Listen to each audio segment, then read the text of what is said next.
क्या होगा, एक कॉलेज में पढ़ने वाला लड़का कॉलेज की छुट्टी के बाद वह अपने दोस्तों के साथ घर जा रहा था, लेकिन रास्ते में ही उन सभी को कोई जादुई शक्ति गायब कर देती है और जब उनकी आंखें खुलती है तो वो देखते हैं कि हम किसी जादुई दुनिया में आ चुके हैं और वह वहां से देखते हैं कि हम अपने दुनिया में कभी भी वापस नहीं आ सकते हैं और वहां उन्हें राक्षसी राजाओं से युद्ध भी करना पड़ रहा है। यह एनिमी कहानी बहुत ही इंटरेस्टिंग है, तो इसे लास्ट तक जरूर देखना। कहानी के शुरू में देखते हैं कि एक लड़का जिसका नाम ओसातो होता है, जो कि कॉलेज की छुट्टी हो चुकी थी और कॉलेज के सभी लड़के घर चले गए थे और बाहर काफी बारिश हो रही थी और हम देखते हैं कि ओसातो के पास कोई भी छाता नहीं होता है। ये सारी चीजें देखकर ओसातो सोचता है कि काश मेरे पास भी कोई जादुई शक्तियां होती, लेकिन बारिश बंद होने की नाम ही नहीं ले रही थी।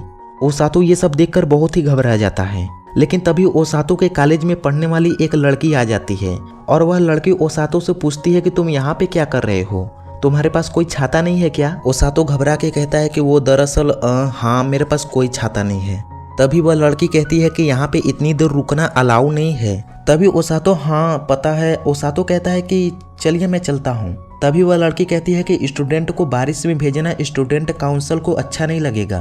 तभी एक लड़का आके कहता है कि चाहो तो तुम मेरा छाता ले सकते हो ओसातो, मेरे पास एक छाता एक्स्ट्रा है। ओसातो सोचने लगता है कि मेरा नाम भी इसे पता है। दरअसल वह लड़का ओसातो से कभी बात नहीं किया था।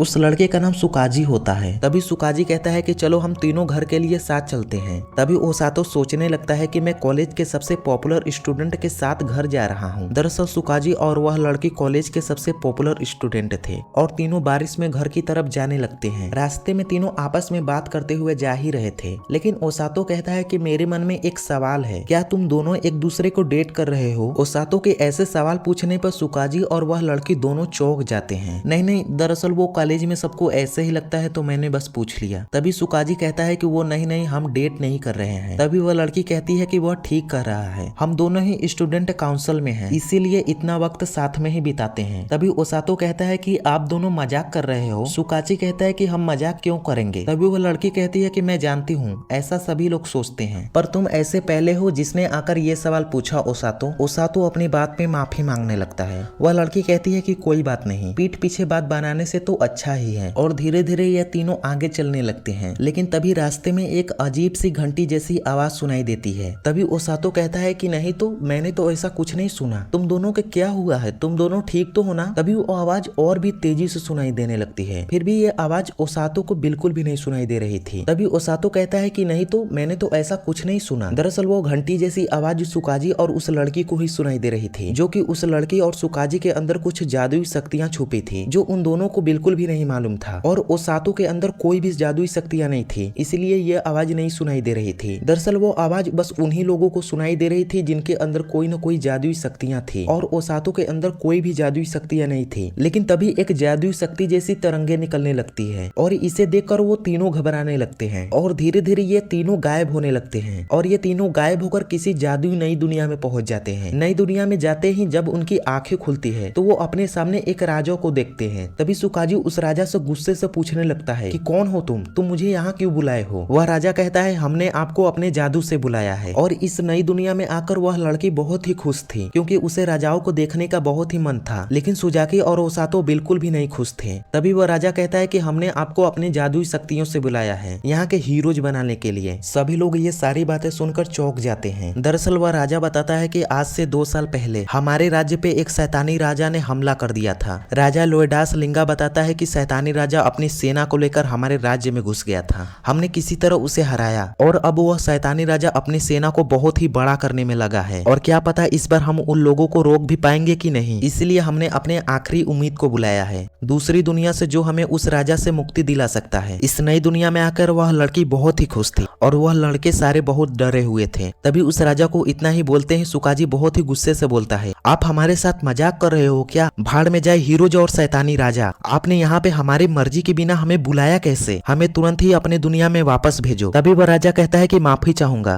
पर यह नामुमकिन है, हीरोज समनिंग सिर्फ एक ही तरफ काम करता है, ये लोगों को यहाँ तो बुला सकता है लेकिन वापस यह नहीं भेज सकता है। तभी सुकाजी कहता है कि अब बताइए हमारा क्या होगा, हमारे परिवार का क्या होगा। तभी वह राजा कहता है कि माफ करना, आपका हमारी राज्य में जरूरत है। और वह राजा कहता है कि हम आपसे वादा करते हैं, हम आपको घर वापस भेजने की कोई न कोई रास्ता खोज लेंगे, तब तक आप हमारी मदद करोगे। तभी वह लड़की उस राजा से कुछ पूछने के लिए कहती है कि आप हमें हीरोज क्यों बुला रहे हो। तभी वह राजा अपनी दासी से कहता है कि इन्हें सब कुछ बताओ। तभी वह दासी बताती है कि हीरो समनिंग जादुई मंडल की तरह बना है कि वह सिर्फ काबिल लोगों को ही चुनता है। शायद आप लोग उस घंटी की आवाज सुनी होगी, उस घंटी का आवाज सुनने का प्रमाण है कि आप हीरोज हैं। तभी काजुकी कहता है कि ये आवाज तो हमने सुनी थी, और ओसातो कहता है कि शायद इसीलिए यह आवाज मुझे नहीं सुनाई दी थी। तभी वह दासी कहती है कि मैं आपके जादुई शक्तियों को देखना चाहती हूँ। तभी वह लड़की अपने अंदर छुपी जादुई शक्तियों को एक यंत्र की मदद से जानती है। कुछ समय के बाद उसे पता चलता है कि उसमें थंडर मैन की शक्ति है। तभी वह दासी काजुकी को अपना हाथ रखने के लिए कहती है। हाथ रखते ही काजुकी को पता चलता है कि उसके अंदर लाइट मैजिक शक्ति है। काजुकी पूछने लगता है कि इस शक्ति का क्या मतलब है। तभी वह दासी बताती है कि यह शक्ति बहुत ही रेयर है, ये बहुत ही कम लोगों में पाई जाती है। जैसे अंधेरे को उजाला दूर करता है, वैसे ही शैतानों से लड़ने में यह बहुत ही काम आएगा। तभी हम देखते हैं कि ओसातो को हाथ रखने के लिए कहा जाता है। ओसातो अपने मन में ही सोचता है कि मुझ में शायद ही कोई शक्तियां होंगी। तभी ओसातो अपने हाथ को उस यंत्र पे रखता है। वह जैसे ही हाथ रखता है, थोड़ी देर बाद वह यंत्र हरा हो जाता है। तभी वह लड़की उस दासी से पूछती है कि यह किस तरीके की शक्ति है। तभी हम देखते हैं कि वह दासी उस शक्ति को देखकर बिना किसी को बताए बहुत ही डर जाती है, और वह दासी बिना किसी को कुछ भी बताए तुरंत ही ओसातो को घिसते हुए राजा के सामने ले जाती है, और वह तुरंत घबरा के बताने लगती है।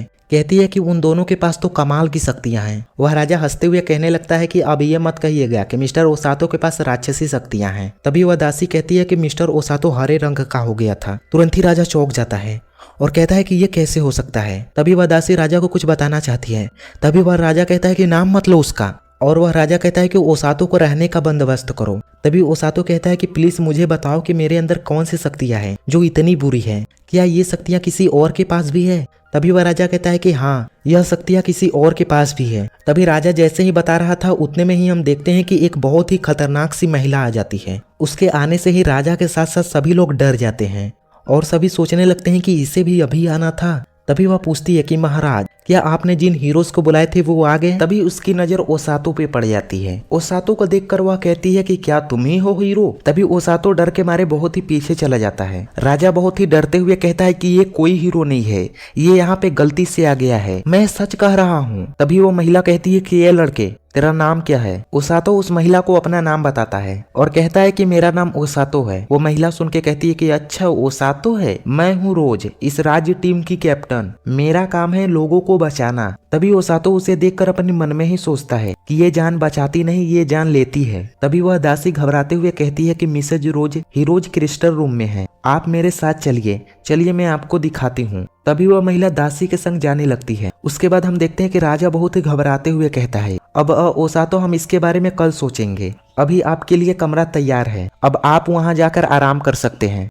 ओसातो कहता है कि ये ठीक है, पर आपने मेरे शक्तियों के बारे में बताया नहीं कि हरे रंग का क्या मतलब है। ओसातो जैसे ही हरा रंगों को कहता है, वहाँ पे सभी लोग घबराने लगते हैं और उतने में ही वह महिला सुन जाती है और वह तुरंत ही रुक कर मुड़कर कहती है, ए लड़के, तूने हरा रंग कहा। और वह महिला तुरंत ही ओसातो के पास आने लगती है और कहती है कि महाराज, मैं इस लड़के को अपने पास ले जाना चाहती हूँ। तभी वह राजा चिल्लाते हुए कहता है, ओसातो को उससे दूर ले जाओ। और तुरंत ही वह दासी ओसातो को हवा में उड़ाकर उस महिला से बहुत ही दूर ले जाने लगती है और तुरंत ही वह महिला ओसातो को ले जाने के लिए हवा में उड़कर ओसातो को पकड़ने लगती है और थोड़ी देर में ही हम देखते हैं कि ओसातो को वह महिला तुरंत ही पकड़ लेती है। तभी वह राजा चिल्लाते हुए कहता है कि रोज रुक जाओ, ओसातो इन सब में गलती से फंस गया है। उस महिला को एक ऐसे ही लड़के की तलाश थी। तभी वह दासी ओसातो को दोस्तों को ये सारी बातें बताती है। ये सारी चीजें वह लड़की सुन के कहती है, क्या उसे सब ले गए। काजुकी कहता है कि क्या उसका जान खतरे में है। अब नहीं, वो दरअसल ओसातो को महल से कुछ ही दूरी पर ले गया है, एक रेस्क्यू टीम के पास। वो दरअसल ओसातो के पास हीलिंग मैजिक की शक्तियां हैं और यहाँ पे हीलिंग यूजर बहुत ही कम पाए जाते हैं। मिसेज रोज उन्हीं में से एक है, पर ओसातो जहाँ पे गया है वहाँ के स्टूडेंट थोड़े से, अब मैं आपको क्या ही बताऊं। तभी हम देखते हैं कि वह महिला ओसातो के अपने छोटे से महल में ले जाती है और हम देखते हैं कि वह महिला ओसातो को सारी बातें बताती है। ओसातो सब कुछ जान के कहता है कि क्या मैं तभी वह कहती है कि फिलहाल में तुम्हारा जादू देखकर तो ऐसा ही लगता है, इसीलिए तुम्हें मैं यहाँ पे ले आई हूँ, आज से यही तुम्हारा घर है। तभी वह कहती है कि लड़कों अंदर आ जाओ। तभी हम देखते हैं कि वहाँ के स्टूडेंट चिल्लाते हुए बहुत ही तेजी से आते हैं और ओसातो उन सभी को देखकर बहुत ही डर जाता है। वह रोज कहती है कि ये ओसातो है, आज से ये तुम्हारे ही साथ रहेगा। उसके स्टूडेंट ओसातो को डराते हुए अपना अपना सभी नाम बताते हैं। दरअसल वो ओसातो को डरा नहीं रहे थे, उनका स्वागत करने का तरीका ही भूतिया था, बिल्कुल ही डरावना। आगे की कहानी को हम नेक्स्ट पार्ट में देखेंगे। आगे की कहानी बहुत ही ज्यादा खतरनाक है, तो आप लोग नेक्स्ट पार्ट कमेंट कर सकते हैं, मैं अगला पार्ट जरूर लेकर आऊंगा बहुत ही जल्दी।